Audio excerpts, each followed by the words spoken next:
नमस्कार, आप देख रहे हैं टोटल न्यूज और मैं हूं आपके साथ प्रीति नेगी। राहुल गांधी इस वक्त जनता को संबोधित कर रहे हैं, क्या कुछ वो कह रहे हैं आइए सुनते हैं।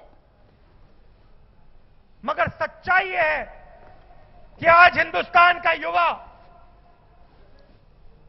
अलग अलग प्रदेशों में रोजगार ढूंढते भटक रहा है।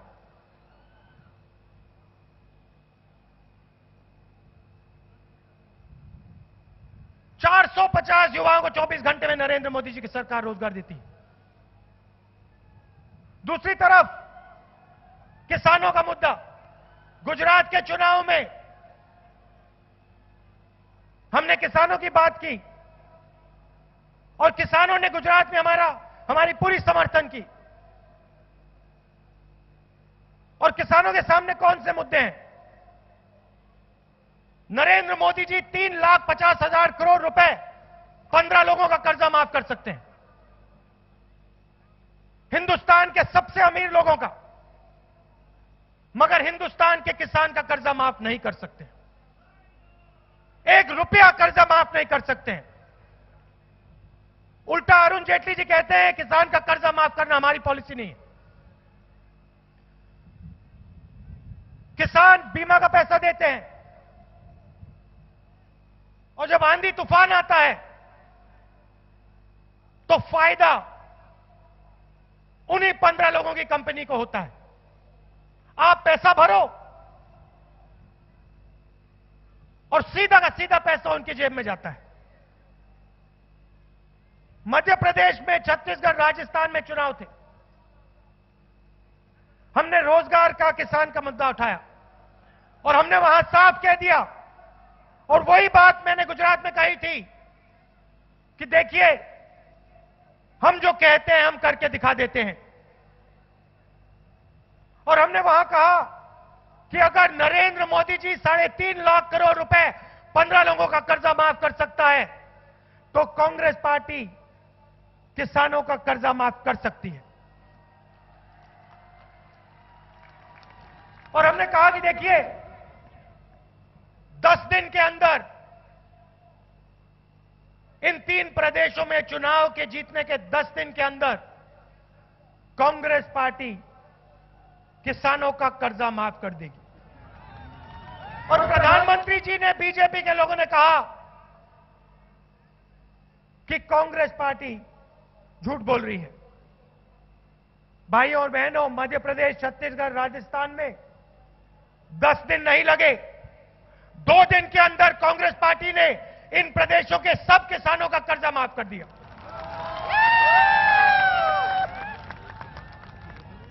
और मुझे दुख होता है कि गुजरात के किसानों का कर्जा हम माफ नहीं कर पाए, क्योंकि मैं जानता हूं कि आपको भी जरूरत है। नरेंद्र मोदी जी ने नोटबंदी की, बिना किसी से पूछे 8 बजे रात को अनाउंसमेंट करते हैं कि 500 रुपए का, 1000 रुपए का नोट रद्दी हो रहा है। और गुजरात का जो एंटरप्रेन्योरियल स्पिरिट है, जो इनोवेटिव स्पिरिट है, गुजरात के छोटे दुकानदार, स्मॉल और मीडियम साइज बिजनेस, जो आपकी रीढ़ की हड्डी है, उस रीढ़ की हड्डी को एक दिन में नरेंद्र मोदी ने तोड़ दिया। करोड़ों लोगों को बेरोजगार किया, हंसते हुए किया। कहते हैं काले धन के खिलाफ लड़ाई लड़ रहा हूं। और मैं आपसे पूछना चाहता हूं, गुजरात की जनता से पूछना चाहता हूं, क्या उस भीड़ में जो बैंक के सामने खड़ी थी, क्या उस भीड़ में आपने हिंदुस्तान के काले धन वालों को देखा? क्या आपने अनिल अंबानी को देखा, नीरव मोदी को देखा, मेहुल चोकसी को देखा? नहीं। उस लाइन में हिंदुस्तान के गरीब लोग थे, हिंदुस्तान के किसान, हिंदुस्तान के मजदूर, माताएं, बहनें। 15 लाख रुपए वापस करने का कहा था, मिल गया आपको 15 लाख रुपए, आ गया आपके बैंक अकाउंट में। जहां भी जाते हैं कोई ना कोई झूठ बोल जाते हैं।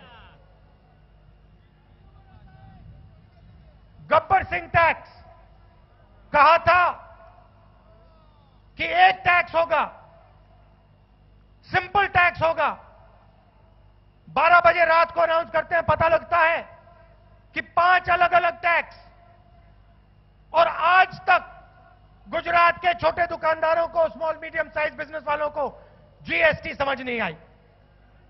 मैं आप सबको आश्वासन देना चाहता हूं कि 2019 में जैसे ही कांग्रेस पार्टी की सरकार बनेगी, वैसे ही हम जीएसटी को रिफॉर्म करके आपको एक टैक्स वाली जीएसटी दे देंगे।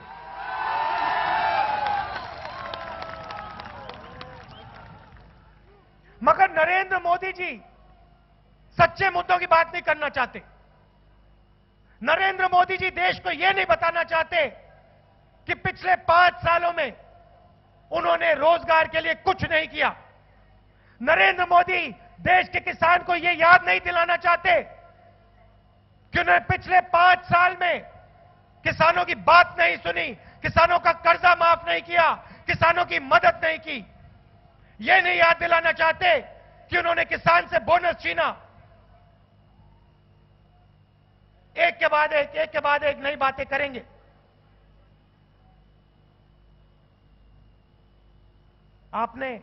आपको याद होगा 2014 के चुनाव में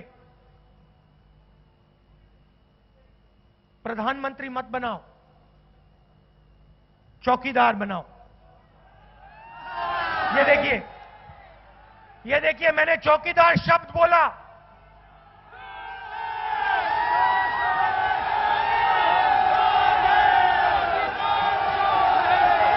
ये देखिए चौकीदार। तो अब कुछ और बोलने की जरूरत नहीं होती, सिर्फ चौकीदार जवाब मिलता है। और फिर हर स्टेज से नरेंद्र मोदी देशभक्ति की बात करते हैं। हर स्टेज से नरेंद्र मोदी बोलेंगे कि मैं देशभक्त हूं।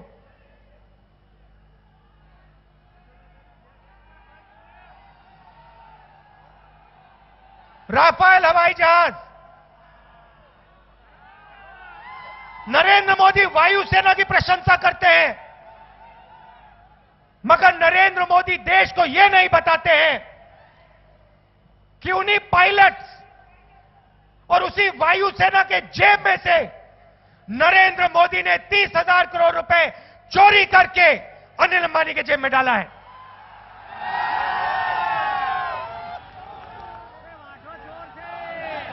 देखिए मनमोहन सिंह जी बैठे हैं, मनमोहन सिंह जी बैठे हैं, एंटनी जी बैठे हैं।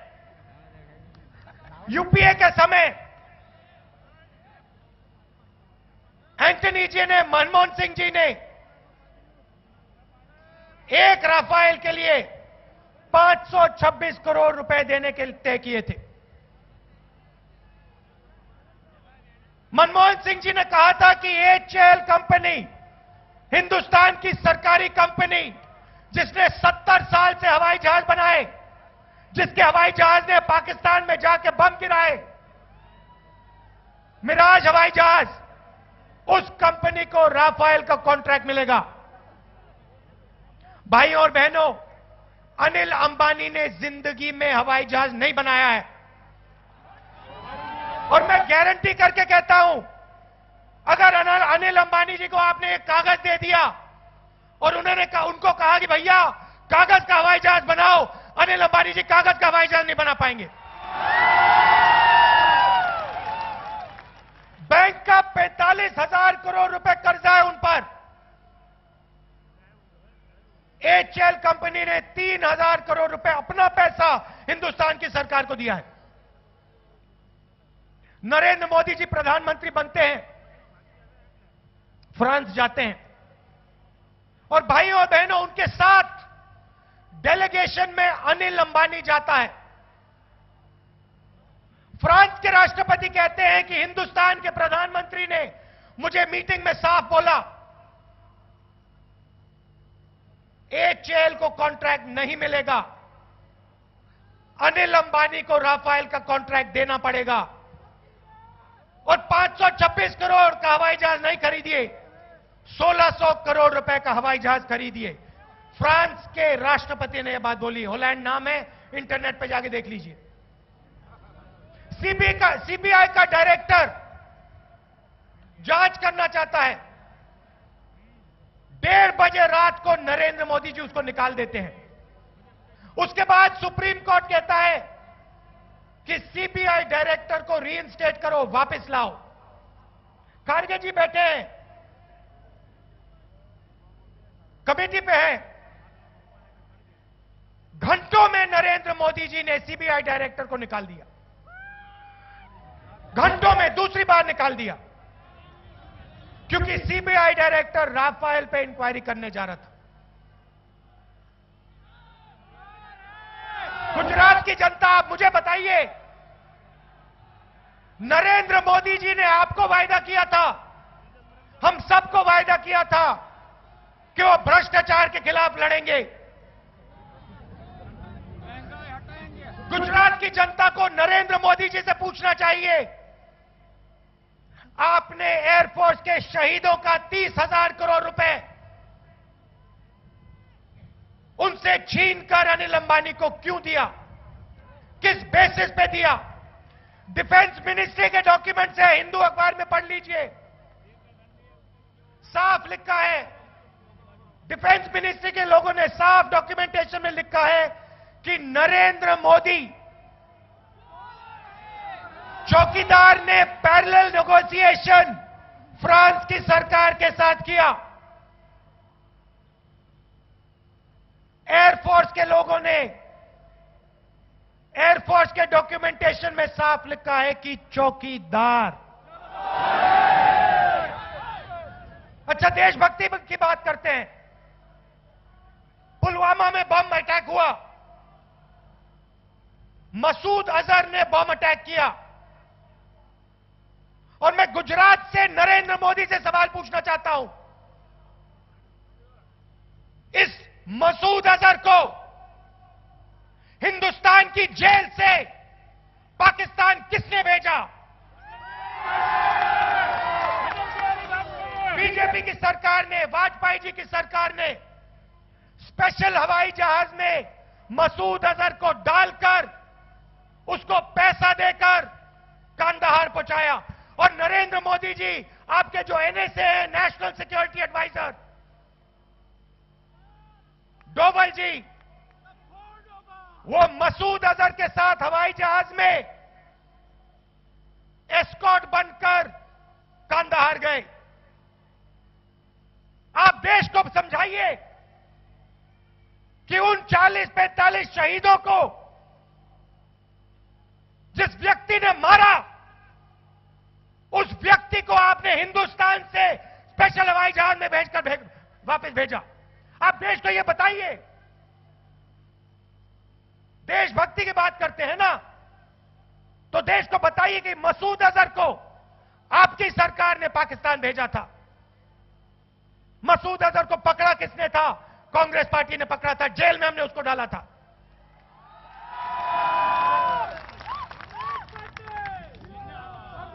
पंद्रह लोगों को हिंदुस्तान का पूरा धन। भाइयों और बहनों, देखिए, जिस दिन पाकिस्तान के खिलाफ लड़ाई हो रही थी, अखबार पढ़ लीजिए, उसी दिन नरेंद्र मोदी जी ने अपने मित्र को हिंदुस्तान के 5 एयरपोर्ट हवाले कर दिए।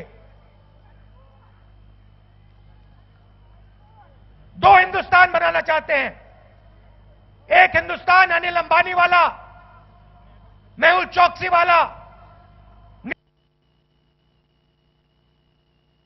नीरव मोदी वाला, नरेंद्र मोदी वाला, सूट बूट वाला, और दूसरा हिंदुस्तान किसानों का, मजदूरों का, छोटे दुकानदारों का, छोटे बिजनेस वालों का, मिडिल साइज बिजनेस वालों का, युवाओं का। उनके लिए लाखों करोड़ रुपए, उनके लिए कर्जा माफ, उनके लिए प्राइवेट हवाई जहाज, एयरपोर्ट, पोर्ट जो चाहिए, आपकी जमीन, जंगल, जल, जो भी उनको चाहिए, बिजली, और आपके लिए नोटबंदी, गब्बर सिंह टैक्स, आत्महत्या। आपके बच्चों को स्कूल जाना हो, कॉलेज जाना हो, जेब से लाखों रुपए पहले निकालो और उन्हीं 15 लोगों को दो।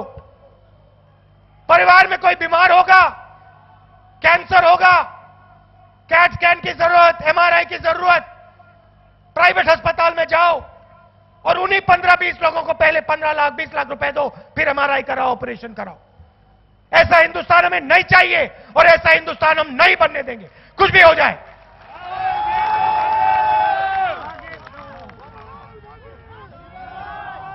कल अखबार पढ़ रहा था, अखबार में लिखा कि इंग्लैंड की सरकार ने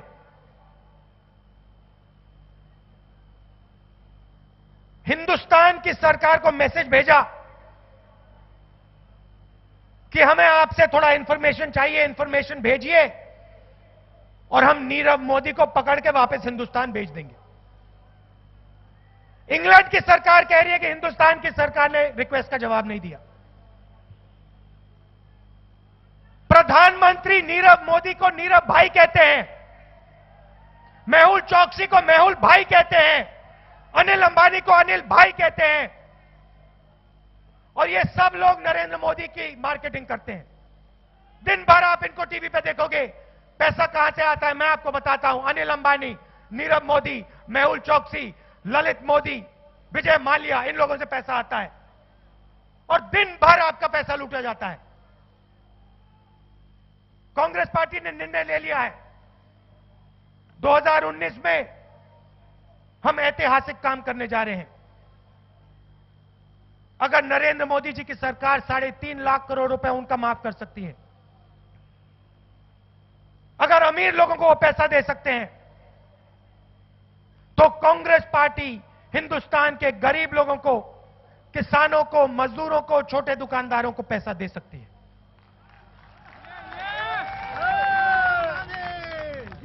हम ऐतिहासिक काम करने जा रहे हैं और गुजरात के हर गरीब को मैं आश्वासन देना चाहता हूं, 2019 की सरकार बनेगी और मैं आपको बता रहा हूं, गारंटी करके कह रहा हूं, पूरे हिंदुस्तान में, हिंदुस्तान के हर प्रदेश में Congress party guaranteed minimum income लागू कर देगी। मतलब गारंटीड मिनिमम आमदनी हिंदुस्तान के हर नागरिक को कांग्रेस पार्टी डायरेक्ट सीधा बैंक अकाउंट में पैसा डाल देगी।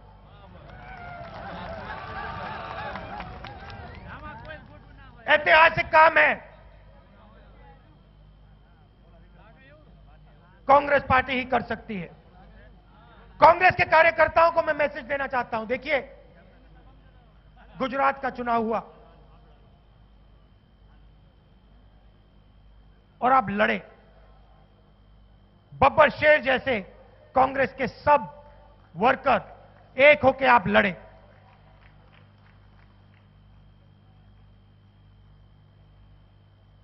हर डिस्ट्रिक्ट में, हर ब्लॉक में कांग्रेस पार्टी लड़ी और बीजेपी के लोग बच के निकले। पता नहीं कैसे निकले, मगर बच के निकले। पूरा गुजरात जानता है। और कांग्रेस पार्टी के कार्यकर्ता ने यह काम किया। यह विचारधारा की लड़ाई है। एक तरफ नफरत गोडसे, दूसरी तरफ प्यार, महात्मा गांधी और गुजरात का इतिहास।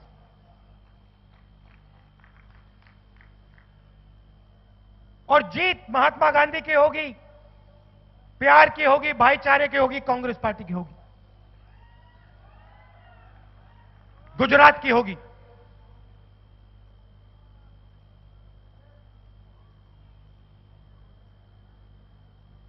तो मैं आपको यह कहना चाहता हूं कि चुनाव में आप गुजरात के हर घर में जाओ, गांव में, शहरों में जाओ और गुजरात की जनता को बताओ कि पिछले 5 साल से नरेंद्र मोदी जी वायदे कर रहे हैं। मेक इन इंडिया का वायदा किया, 45 साल से सबसे ज्यादा बेरोजगारी, किसानों के लिए वायदे किए, एक वायदा पूरा नहीं किया। 15 लाख रुपए का वायदा किया, वो पूरा नहीं किया। और दूसरी तरफ जो कांग्रेस पार्टी कहती है वो करके दिखा देती है। हमने छत्तीसगढ़, मध्य प्रदेश, राजस्थान में किसानों से वायदा किया, 2 दिन में हमने पूरा कर दिया। जो हम कहते हैं वो हम करके दिखा देते हैं। और इस चुनाव में सच्चाई की जीत होने वाली है। नरेंद्र मोदी जी और नफरत की हार होने वाली है। कांग्रेस पार्टी के सब कार्यकर्ताओं को मैं दिल से धन्यवाद करता हूं कि आप हमारी विचारधारा के लिए लड़ते हो और आने वाले चुनाव में आप यहां पूरी की पूरी सीटें कांग्रेस पार्टी को जिता के दोगे। आप सबका दिल से बहुत बहुत धन्यवाद। नमस्कार, जय हिंद। विनंती करीश कांग्रेस विधानसभा पक्षना उपनेता भाई शैलेश भाई। सुन रहे किस तरीके से कांग्रेस अध्यक्ष राहुल गांधी साफ तौर पर बीजेपी पर निशाना साध रहे हैं, पूछ रहे हैं कि जो वादे आपने किए थे उन वादों का क्या हुआ, क्या हुआ बेरोजगारी के मुद्दे का, क्या हुआ किसानों को जो सहूलियत देने के लिए कहा गया था, कर्ज माफी का क्या हुआ, और साथ ही साथ राफेल को लेकर भी तमाम सवाल पूछ रहे हैं। कह रहे हैं कि अनिल अंबानी को फायदा पहुंचाया गया है। जो राफेल में डील हुई थी, एक तरफ सेना की प्रशंसा करते हैं, दूसरी तरफ उन्हीं सैनिकों की जेब से बीजेपी यानी कि पीएम नरेंद्र मोदी ने पैसा चुराया है, जनता की पैसे की चोरी की है। तमाम आरोप बीजेपी पर यहां पर राहुल गांधी साफ तौर पर लगा रहे हैं। इसी के साथ ये कह रहे कि हम जो कहते हैं वो करते हैं, लेकिन बीजेपी की कथनी और करनी दोनों में बेहद फर्क है। जो वादे किए थे बीजेपी ने सत्ता में आने से पहले, एक भी वादा पूरा नहीं किया है, जनता को गुमराह किया है। क्या हुआ उन तमाम वादों का जो आपने जनता से किया था, और इसी के साथ कई तमाम आरोप भी बीजेपी पर लगाए हैं।